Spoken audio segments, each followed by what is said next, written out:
Hey guys, let's get more news about Dallas, but first, don't forget to subscribe and leave your like. Skip Bayless admits he was wrong about the Dallas Cowboys. After the Dallas Cowboys' disappointing 30-24 loss to the San Francisco 49ers, sports analyst Skip Bayless, a prominent commentator and dedicated Cowboys fan, admitted he was wrong about the team in a candid video. The defeat dropped the Cowboys to a 3-4 record, prompting Bayless to express his frustration over their performance, particularly highlighting quarterback Dak Prescott's struggles, which included multiple interceptions for the third consecutive game. In his passionate rant shared on social media, Bayless reflected on the team's initial optimism, stating he had tried to rally support for them during what he believed was a critical matchup. Although the Cowboys showed promise in the first half, they faltered dramatically in the third quarter, allowing the 49ers to score 21 unanswered points. Bayless lamented this regression, describing the Cowboys' performance as a return to their sorry ways. Bayless' recent admission about the Cowboys garnered a lot of views online. It can be seen in a video he shared on his official X account. With the NFC East becoming increasingly competitive, especially with the Philadelphia Eagles and Washington Commanders performing well, the pressure is mounting on the Cowboys to turn their season around. Why NFL kickers are more accurate than ever. Lined up beyond the midfield star logo at AT&T Stadium for a field goal attempt, Dallas Cowboys punter Bryan Anger corralled the football from long snapper Trent Sieg. With his standard three-step approach, kicker Brandon Aubrey drilled it as Anger held it, and the ball sailed down the field, almost evenly splitting the uprights. Aubrey's long-range field goal was one of a record number of deep field goals made by NFL kickers this season. Through 8 weeks, league kickers have converted 73.6% of field goals attempted of 50 or more yards, besting the previous high of 71.6% through 8 weeks of the 2022 season. And the average distance of field goal attempts this season, 40.2 yards, is the longest average since at least 2000. It's the evolution of the craft, said Brian Egan, Aubrey's private kicking coach. There's more skill-specific coaches. The trainers are getting better, the workouts are getting better. Everything that's going into it now, kids are starting to train younger, and I just think you're seeing the evolution on full display right now where it's come in the last 10, 15 years to where it is now. That Aubrey had the opportunity to attempt a 65-yarder and in the middle of the first quarter, no less, is a testament to the trust coaches have in their kickers, longtime Pittsburgh Steelers kicker Chris Boswell told ESPN. And it's one of the many reasons the NFL is in its golden era of kicking. Through 8 weeks, NFL teams have attempted 125 field goals of at least 50 yards, the most through 8 weeks of a season since 2000. Not only are kickers getting more opportunities to attempt long field goals, but the players and their position coaches also point to early position specialization, synergy in the place kicking battery, and several rule changes as major factors in the 2024 field goal palooza. It's good to see the kickers throughout the league are getting the praise of that, Boswell said. It's not just the downfall like kickers are known for, where we're talked about for misses more than makes. Kickers are more accurate than they've been in decades, and with historic ranges, but it's not because they weren't previously able to hit long-range field goals.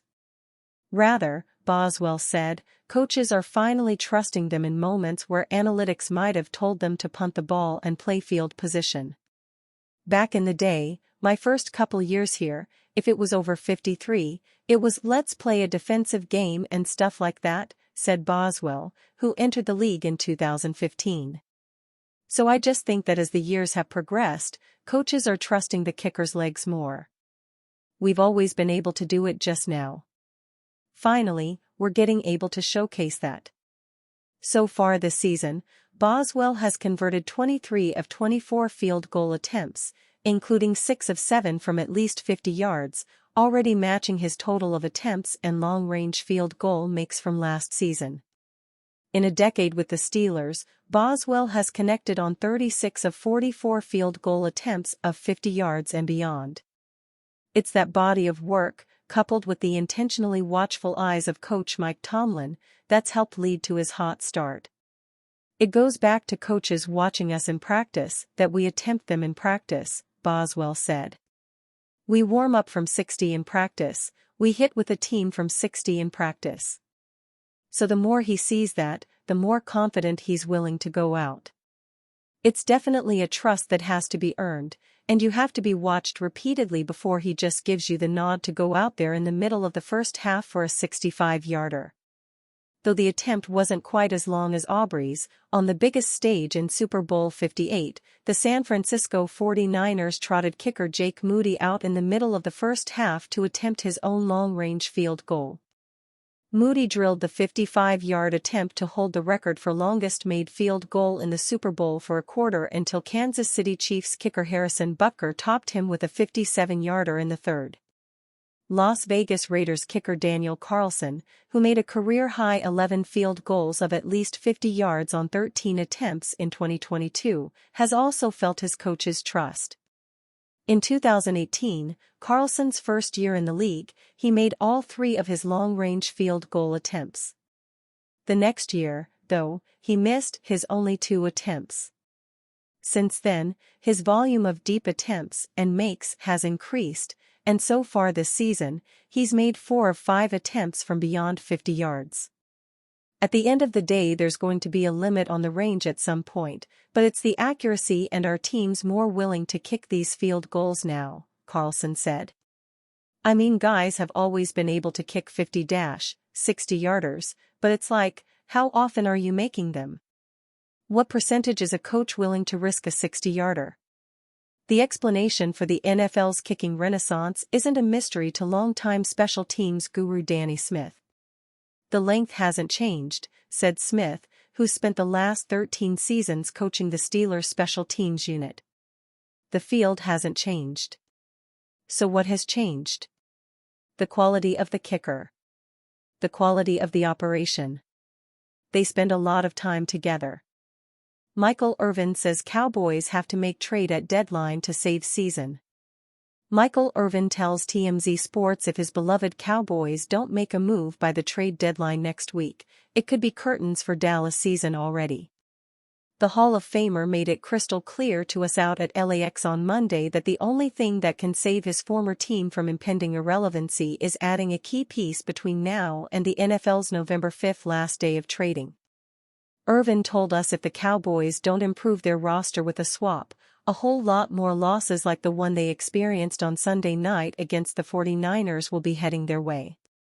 They have to do something, the Hall of Famer said. They have to do something. It's bad right now. Dallas' record is currently 3-4, but the team's hardly been competitive in any of its 4 losses. And, even in their wins, the Cowboys haven't looked great. But Irvin says if they just make a move, they might be okay. Irvin didn't name any names he'd like to see Dallas acquire, but according to NFL.com, receivers like Deontay Johnson, Adam Thielen and Mike Williams could be available, and all 3 would certainly help out the struggling Dak Prescott. As for Mike McCarthy's future in Big D, Irvin isn't ready to call for his head just yet, though he did note if the ship doesn't get righted soon, the coach could be looking for another job in 2025. And you, fan? What do you think of the situation of Michael Irvin? Leave your opinion in the comments.